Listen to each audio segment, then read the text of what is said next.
E eu quero te encorajar, te desafiar a não apenas ler ele, mas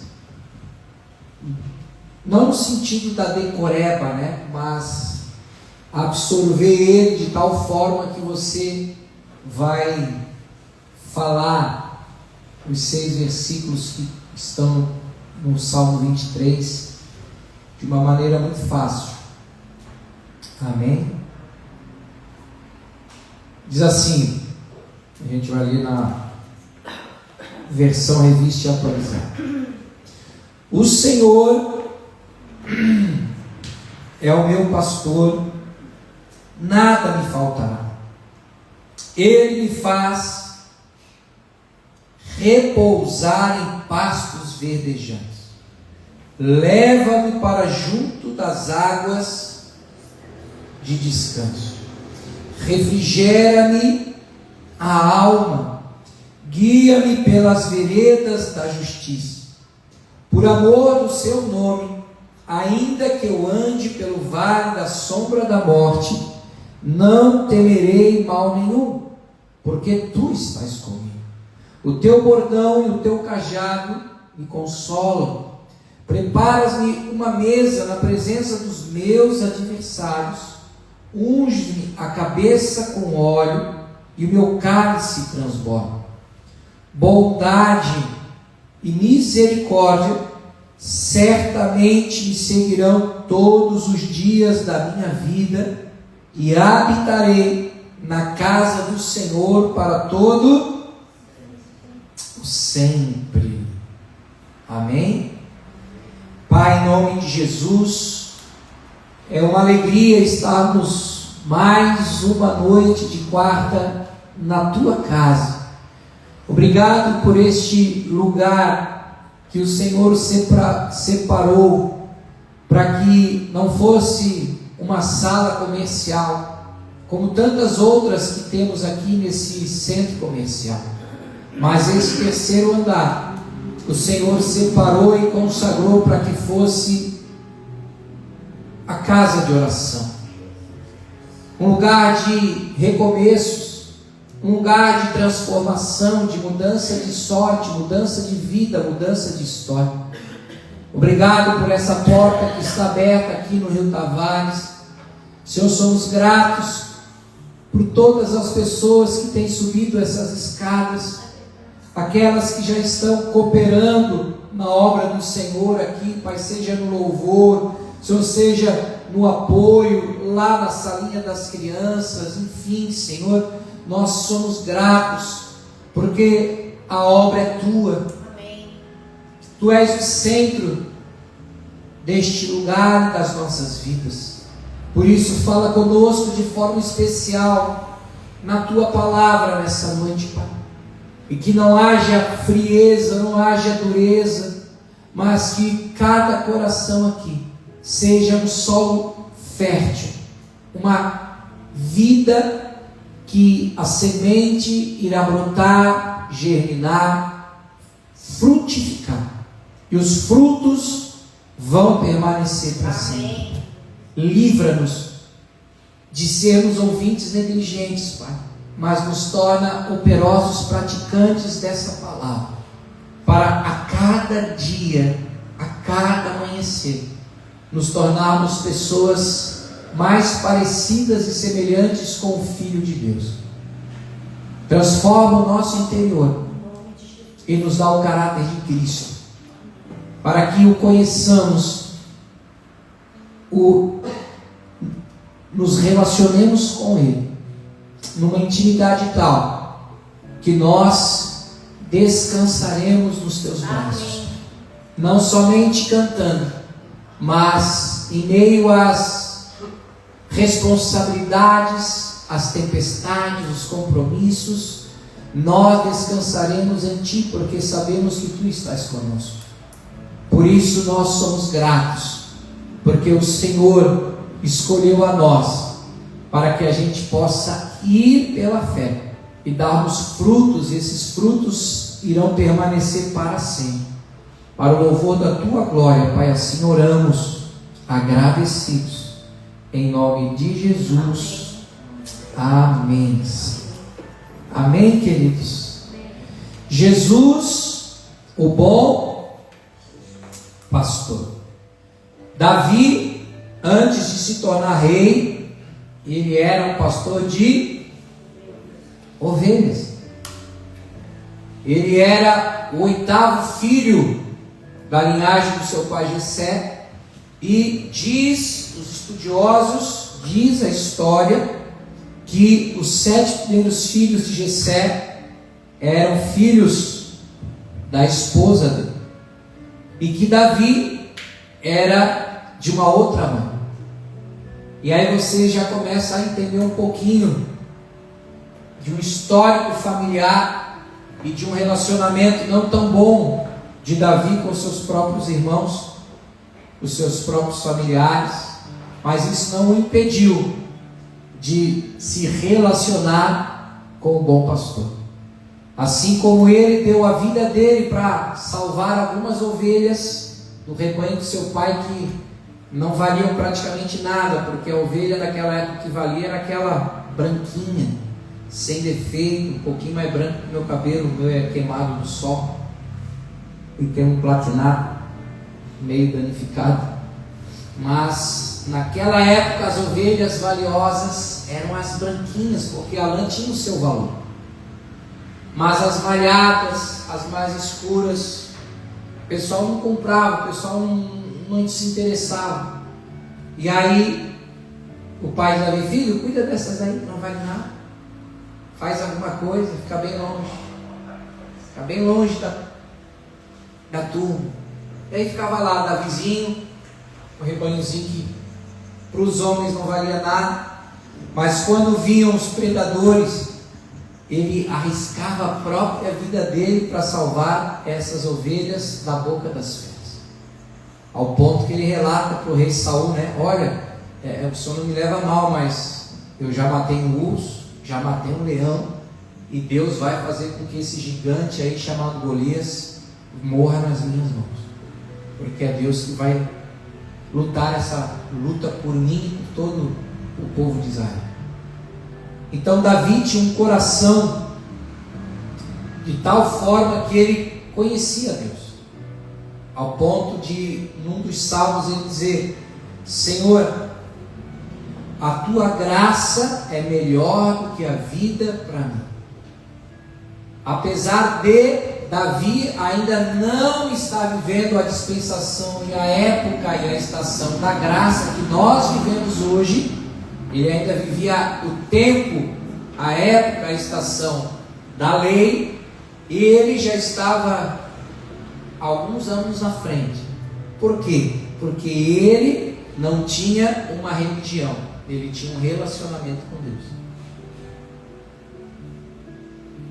E para nós termos esse mesmo conhecimento e relacionamento com Deus como Davi, nós precisamos de fato conhecer quem é o bom pastor. Amém? Amém. E aí ele descreve no Salmo 23 exatamente, trazendo essa comparação, essa metáfora. O Senhor sendo o pastor e ele se colocando na condição de uma ovelha. Bota a nossa ovelhinha aí da futura fazenda Ohana. Essa é branquinha.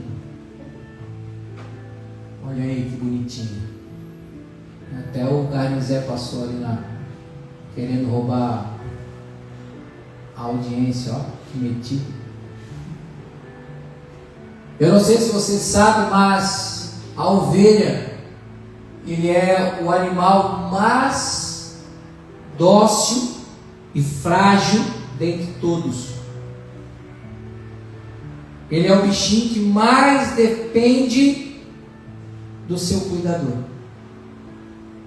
Não foi à toa, não foi de bobeira que Davi compara a ovelha e o pastor. E é desse relacionamento que ele tinha com as suas ovelhas que ele traz uma comparação do relacionamento dele para com o Senhor. E aí ele começa dizendo O Senhor é o meu pastor, nada me faltará. Geralmente a gente diz de cor e salteado, né? O Senhor é o meu pastor e nada me faltará. Não é assim?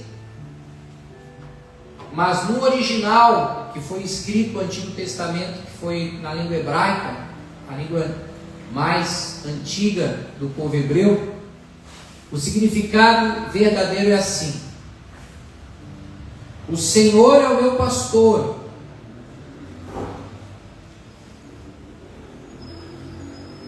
não terei falta de nada. Mudou ou não mudou?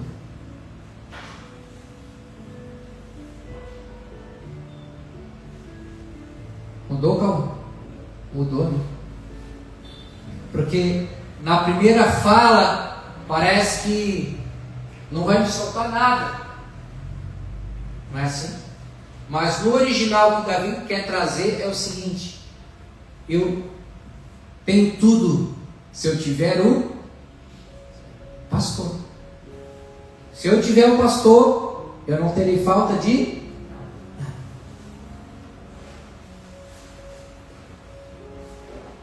E hoje as pessoas, elas até procuram Deus, mas para que Ele seja um pastor provedor para as necessidades dela, não no sentido de um relacionamento. Não sei se eu estou me fazendo entender.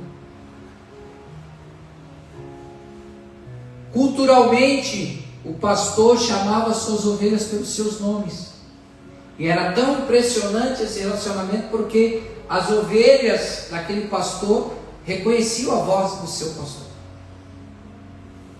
Se chegasse outro pastor e chamasse lá, tipo o nome dos meus cachorros, são bem humanos: Arthur,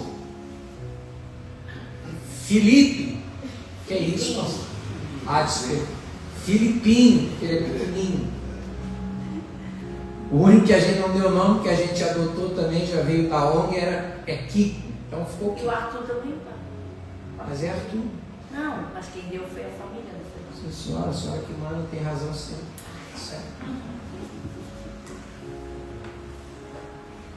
E assim como a gente chama cada um deles, e ele sabe que quando a gente fala individualmente com cada um deles, as ovelhas no relacionamento com o seu pastor também sabiam que o pastor estava falando diretamente com cada uma delas.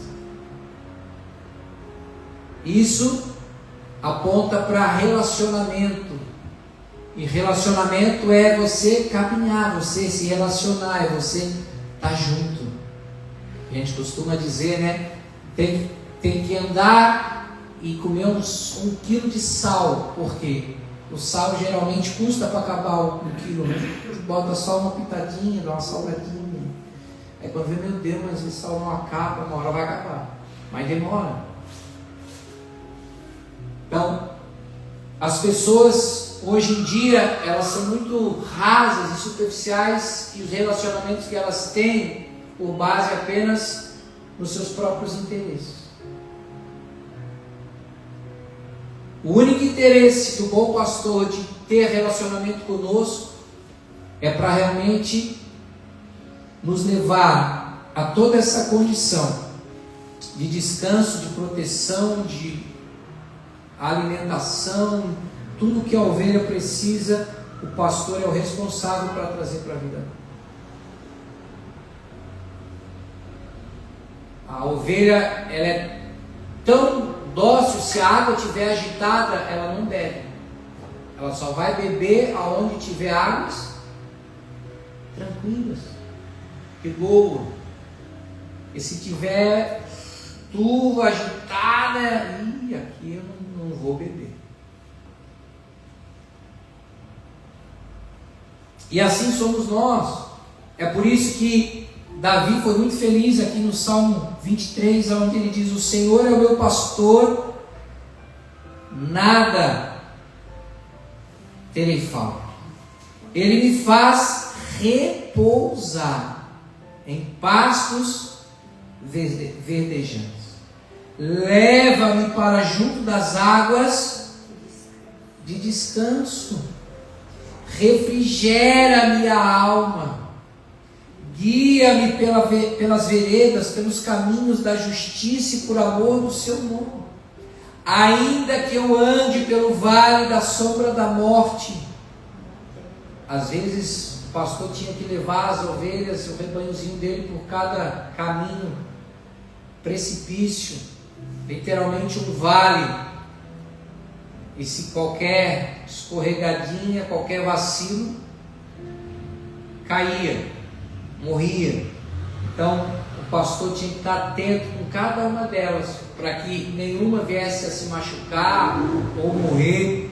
Então Davi traz esses detalhes de uma forma muito linda, e ele vai dizer que o teu bordão e o teu cajado me consolam.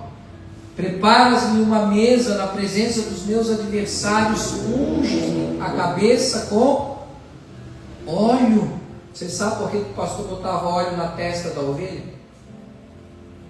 Para espantar os insetos, que às vezes entrava pelo nariz ou pela orelha, mosca, inseto, e aquilo ali trazia uma perturbação para a ovelhinha, de tal forma que às vezes ela começava a chacoalhar a cabeça, a bater na pedra, a se machucar, só por causa dessas moscas, desses insetos que estavam ali perturbando ela. E aí quando o pastor botava o óleo, é como se funcionasse um repelente. Então as moscas, os insetos não pousavam, não trazia o mal para as ovelhas. Então Davi está dizendo: olha, o Senhor nos unge o Espírito Santo, e todo pensamento, todo sentimento daquilo que quer agitar a nossa alma, trazer perturbação para o nosso espírito, Deus vai nos guardar.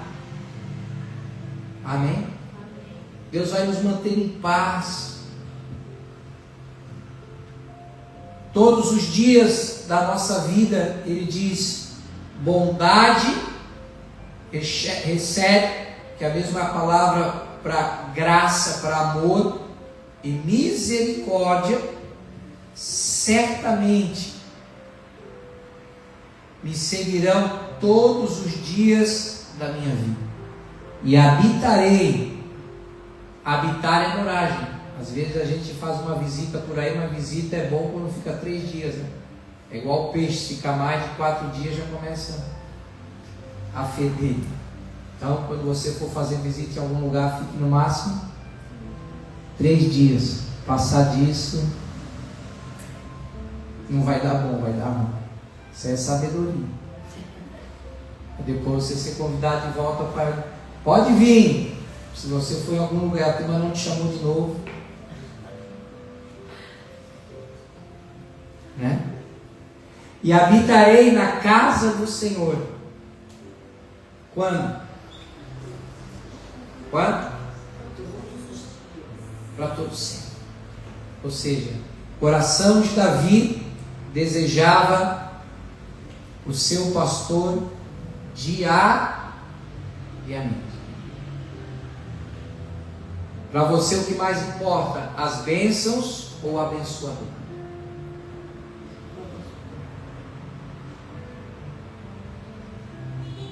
Os presentes ou a presença?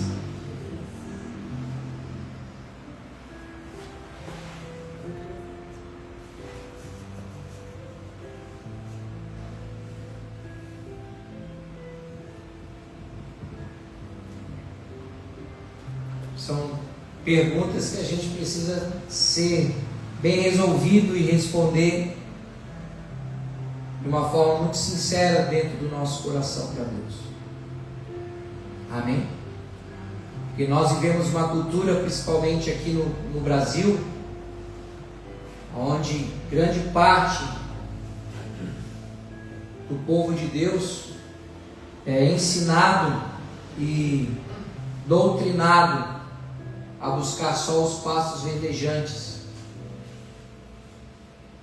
e não o relacionamento com o pastor.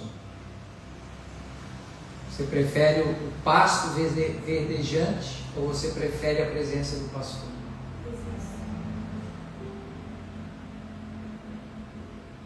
Mas para desejar a presença do pastor é porque de fato você o conhece. Por que Deus nos direcionou a esse mês estudarmos sobre o descanso? Porque provavelmente nós não estamos descansando suficientemente nele.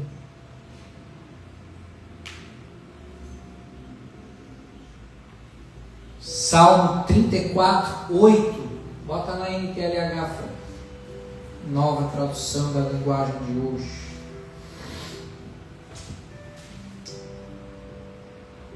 Procure descobrir por você mesmo, não é pelos outros. É bom a gente escutar o testemunho dos irmãos, edifica a nossa fé, nos fortalece, é legal, é bom, não é verdade? Agora, mais importante que ouvir o que Deus está fazendo na vida dos irmãos é o que Deus está fazendo na minha. Lembra quando Jó passou por todo aquele problema na vida dele, que depois Deus o restaurou e o restituiu? Aí ele vai dizer assim lá no capítulo 42: antes eu te conhecia somente de ouvir falar, mas hoje os meus olhos te veem. Ou seja, de andar contigo, de te ver, de ser próximo, de saber, de conhecer. Você pode dizer para mim que conhece o Neymar. Claro que conheço o Neymar, pastor. Se ele não for para a Copa ano que vem, nós estamos lascados. Ou você sabe a respeito do Neymar? Você já foi lá no apartamento dele em Itapema? Já comeu um churrasco lá com ele? Já fez uma sauna com o parça? Não, pastor. Então tu não conhece ele. Tu sabe a respeito dele. É diferente ou não é? Ah? Então, para nós dizermos que o Senhor é o meu pastor, eu preciso conhecer.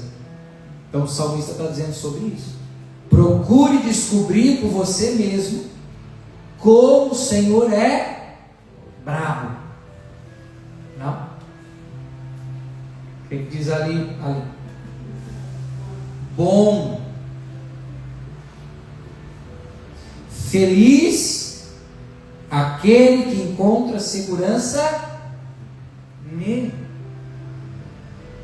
Ou seja, se de fato, de verdade eu o conheço porque me relaciono com ele,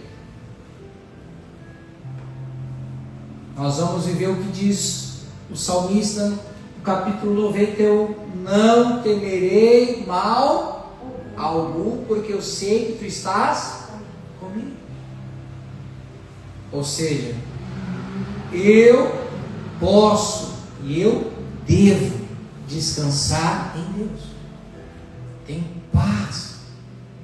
Não vou viver atemorizado, não vou viver a medo, por mais que o medo venha, mas a gente pode resisti-lo, vencê-lo, rejeitá-lo, para dar lugar à confiança, à paz, à esperança. Mas se eu não conheço o pastor, vou dizer: eu vou morrer.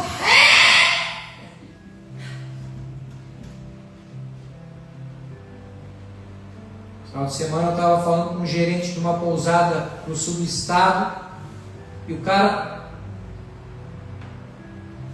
aos olhos humanos, está bem, está nos passos verdejantes, mora num lugar bom, tem casa própria, tem família, tem um bom salário, um bom carro, mas não tem paz, não tem sossego, não consegue descansar. Consequentemente, não consegue dormir. Consequentemente, está com síndrome do pânico, depressão, o espírito atribulado. Ele sai de casa pensando: meu Deus, vai dar errado. E se eu passar mal, o que vai? Imagina, o próprio organismo já vai criar uma tempestade onde não existe. Sabe quando a gente diz: rapaz, tu está fazendo uma tempestade num copo?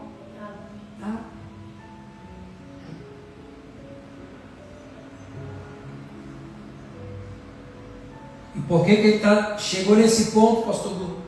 Porque ainda não se relaciona com um bom pastor.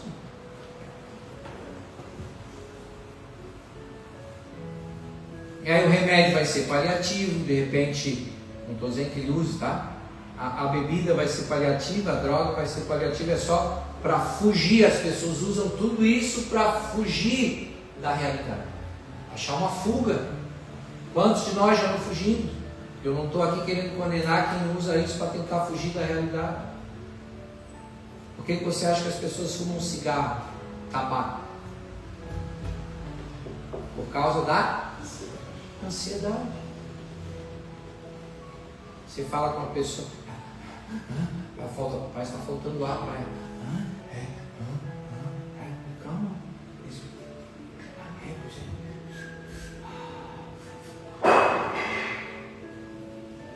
Aí um Marlboro lá da carteira, no bolso do irmão lá.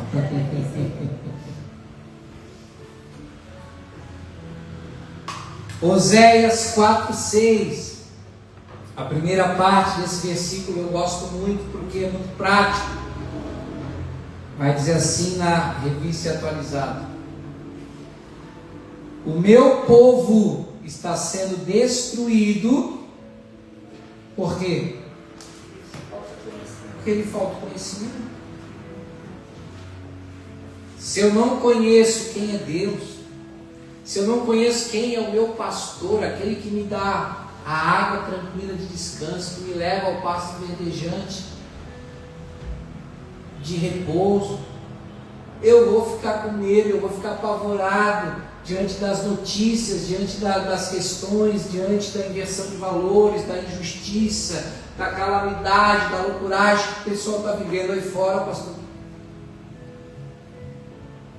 Por isso, mais do que nunca, nós precisamos conhecer quem é o bom pastor. E só tem um jeito que a gente conhecer o bom pastor. Eu vou dar só uma dica para ti. Leia o manual. Manuel. Está à disposição de todos nós. Vivemos dias onde a Bíblia tem acesso a todo mundo.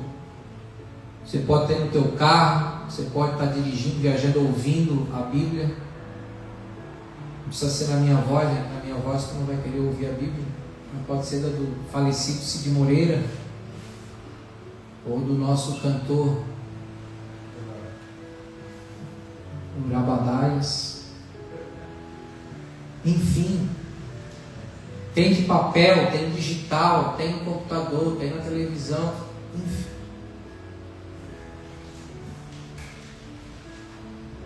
Mas em contrapartida, por mais que a Bíblia ainda seja o livro mais vendido e mais lido, nós vivemos numa geração que menos lê,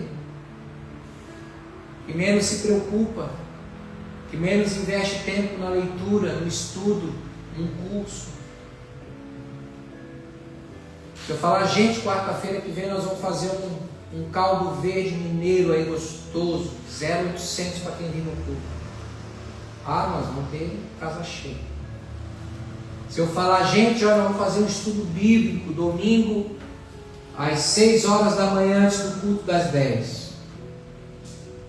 Provavelmente vai dar o pastor mais uns 3 malucos aí. Uns 3 chitas vão dizer, pastor, cheguei.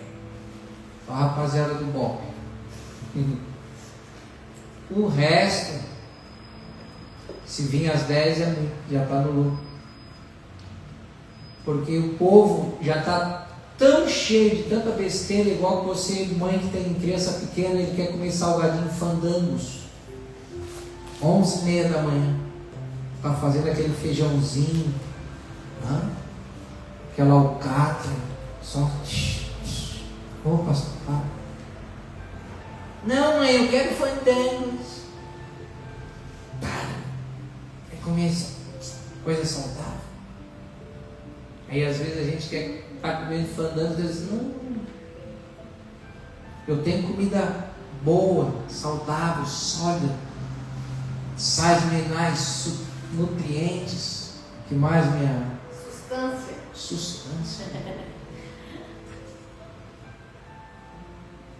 Isso aqui nos sustenta. É aqui que o bom pastor vai se revelar para nós. Amém? Às vezes, ai, Deus não fala comigo. Tu não abre a Bíblia?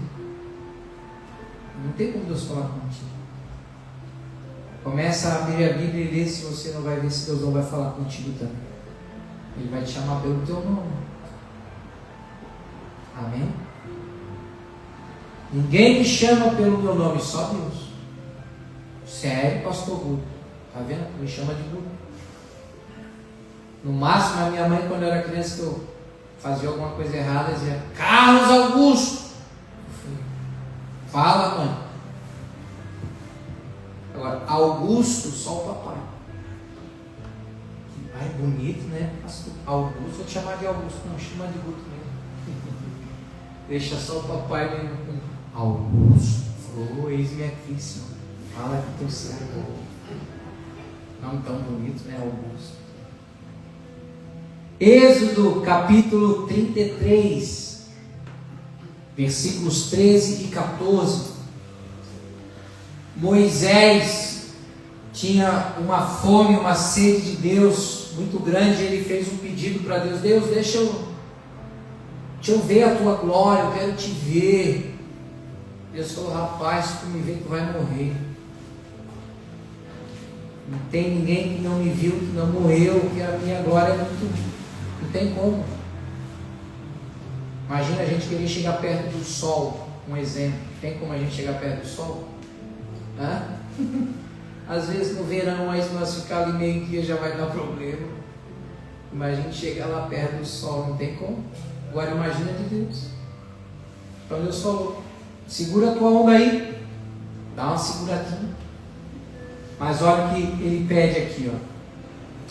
Agora, pois, se achei graça aos teus olhos, rogo-te que me faças saber neste momento o teu caminho, para que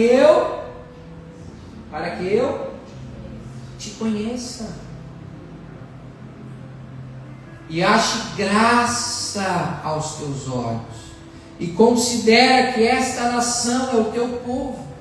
Respondeu-lhe: a minha presença irá contigo, e eu te darei descanso. Coisa linda.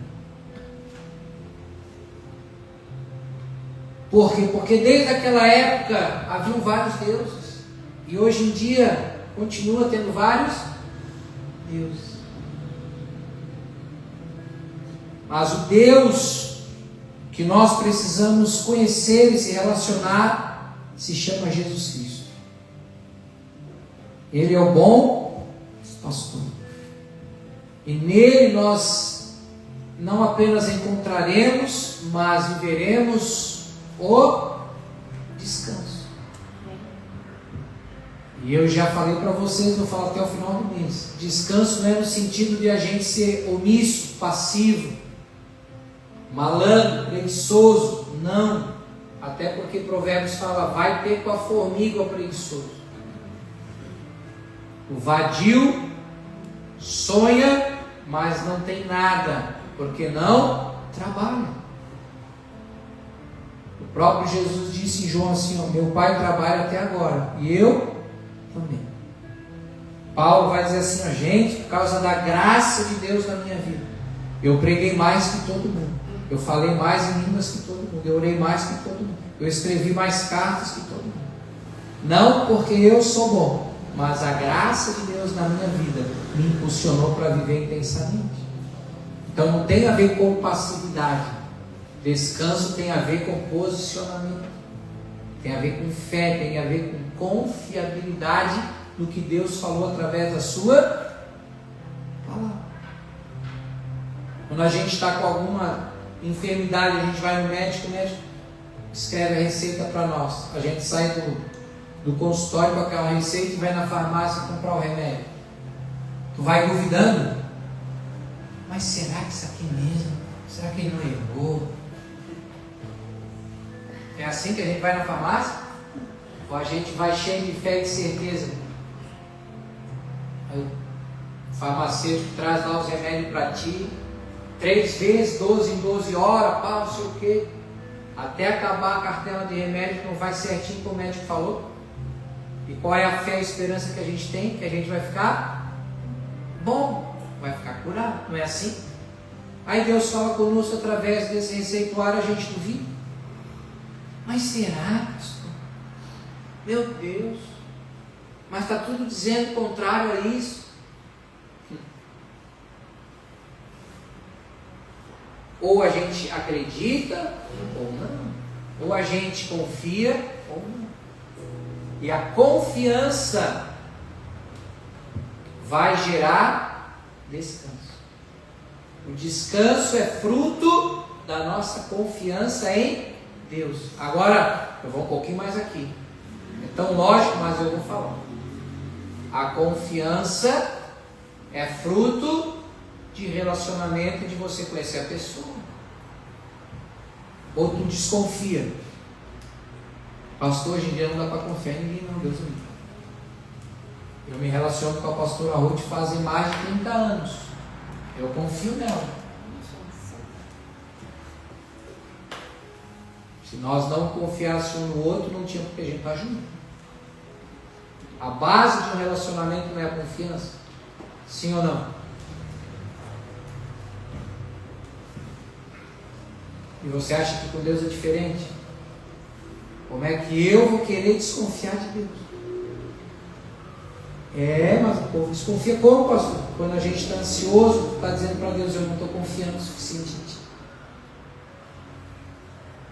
Quando eu estou com medo, digo, mas será mesmo que Ele está comigo? Será que eu não estou sozinho nessa empreitada? Sabe qual foi as palavras que Jesus mais falou para as pessoas? Não tenha medo. Para Jesus falar isso para a maioria das pessoas antes de Ele fazer algum milagre, é porque as pessoas estavam com medo. E quem está com medo não está com fé. Ou a gente tem fé ou a gente tem medo. Mas quando eu conheço, eu tenho fé. O medo pode até querer me atropelar, mas Paulo fala sobre a armadura de Deus, e lá tem um tal de escudo da fé para apagar as setas e os dardos inflamados do inimigo. Amém? Aí como é que a gente adquire fé, pastor Bruno? A fé vem pelo ouvir, e ouvir a palavra de Cristo, o bom pastor. Amém? Não sou eu que digo que ele é o bom pastor, ele próprio disse, eu sou o bom pastor. João 10.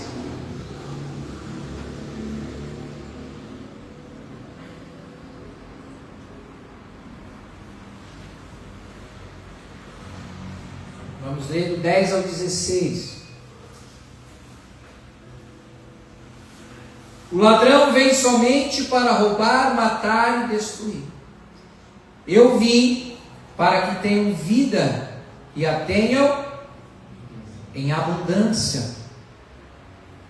E quando ele fala aqui, eu vim para que vocês tenham vida, essa vida aqui não é, do grego não é bios, que é vida, né? A vida biológica, a vida humana. Aqui no grego é zoe. E zoe, no grego, é a natureza de Deus. E a natureza de Deus, diga comigo, é justiça, paz e alegria no Espírito Santo.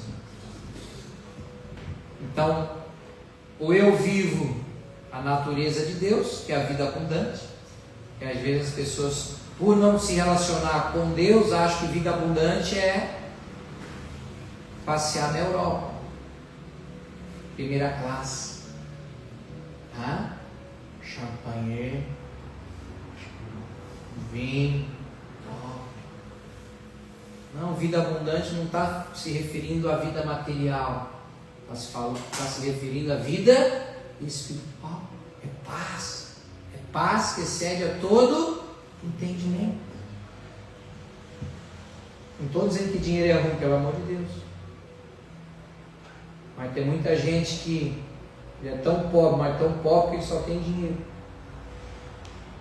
Não tem saúde, não tem paz, não tem alegria, não descansa.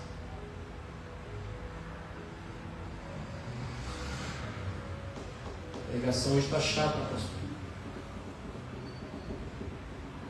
Você não disse nenhum amém hoje.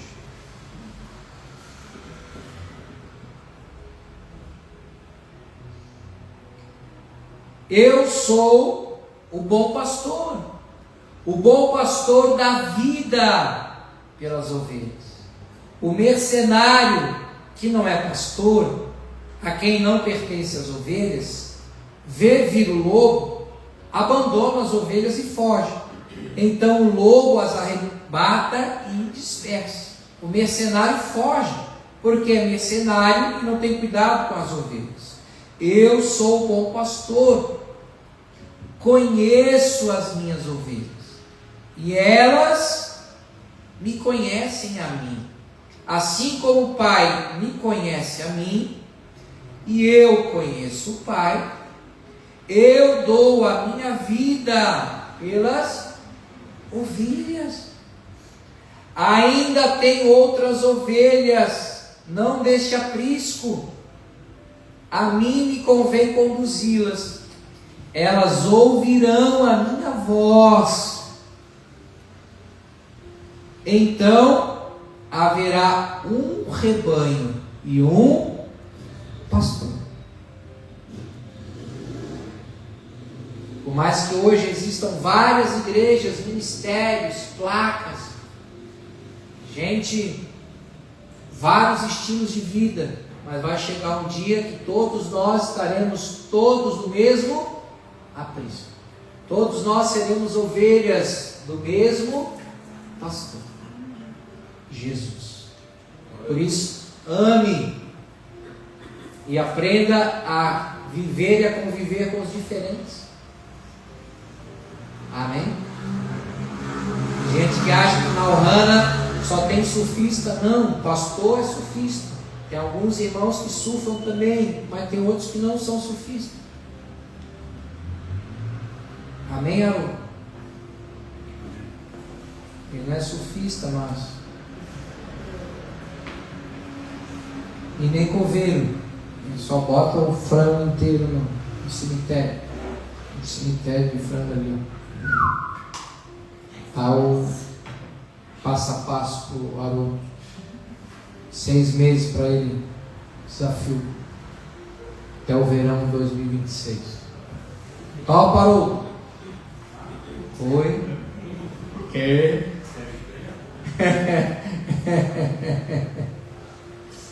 Tu aguenta ficar até dezembro? Comendo só fruta e verdura, tu morre. Não tiver uma gordurinha. Deus quer que a gente aprenda a amar as ovelhinhas que são diferentes da gente, porque elas são ovelhas do mesmo aprisco e do mesmo pasto do nosso Salvador Jesus Cristo. Amém? Eu amo as irmãzinhas de coque, aquelas que têm o joelho com calo, aquelas que têm a canela de fogo e canela cheia de pelo, mas pelo caminho. Mas são mulheres de Deus, de oração. Aquelas têm revelação, não é profetada. Elas buscam a Deus de verdade. Tem umas que não. Tem uns também que andam de havaiana, de regatinha e bermudinha também, que de Deus não tem nada. Então não estamos aqui para julgar e condenar ninguém. A gente está aqui para amar e aprender a caminhar com todos os filhos de Deus. Amém? A Ohana não é a igreja que detém a verdade, a melhor igreja de Florianópolis. Não. Nós somos um aprisco, um rebanho que Deus tem gerado aqui no Sudaí, chamada família. Ohana, na linguagem havaiana, significa família. E Deus nos deu graça para vivermos em família, restaurar famílias, recuperar, restituir, restaurar lares. Amém? Então que o nosso bom pastor, que é Cristo, Ele possa chamar a cada um pelo nosso nome e a gente possa reconhecer e dizer: eu vou ser conduzido pelo bom pastor. E quando o medo, quando a insegurança, o receio, né, o pessimismo, a tristeza, a ansiedade, a preocupação bater na porta, porque vai, gente, vai bater. Como nós vamos reagir a ela? Essa é a grande questão. Jesus não disse que ia tirar a gente do mundo. Ele fala em João 16:33, bota para mim, enquanto o pessoal do louvor já vai subindo. No mundo, ou seja, na nossa vida, na nossa caminhada, nós teremos aflições. E essas aflições querem gerar em nós angústia, ansiedade, preocupação. Mas Jesus não falou para a gente ter esse tipo de reação. A reação que Jesus espera de nós é que nós tenhamos